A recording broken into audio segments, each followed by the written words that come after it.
সুপ্রিয় দর্শক শ্রোতা, দেখতে পাচ্ছেন সাদিক অ্যাগ্রো 15 লক্ষ টাকা ছাগল বিক্রি করা। সেই সাদিক অ্যাগ্রো তার খামার থেকে তাদের দামি দামি পশুগুলো সরিয়ে নিচ্ছে। সাদিক অ্যাগ্রোতে এই মুহূর্তে চলছে উচ্ছেদ অভিযান। বড় বড় বুলডোজার দিয়ে এই খালের উপরে অবৈধভাবে স্থাপিত সাদিক অ্যাগ্রো ফার্মটাকে ভেঙে দেওয়া হচ্ছে। ফার্ম ভেঙে দেওয়ার জন্য উত্তর সিটি কর্পোরেশন তাদেরকে আইনি নোটিশ দিয়েছিল, তারা কোনো সদুত্তর দেয়নি।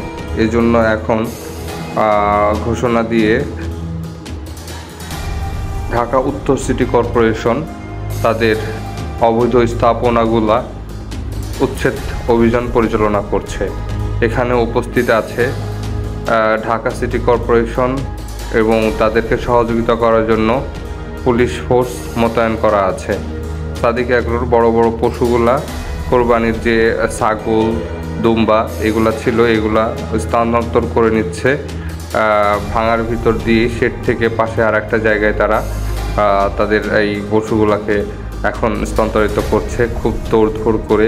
সাদিক অ্যাগ্রোর লাখ টাকার ছাগল দুম্বা এখন তারা সরানো নিয়ে খুবই ব্যস্ত। দেখতে পাচ্ছেন সাদিক অ্যাগ্রোর পশুগুলাকে স্থানান্তরিত করা হচ্ছে।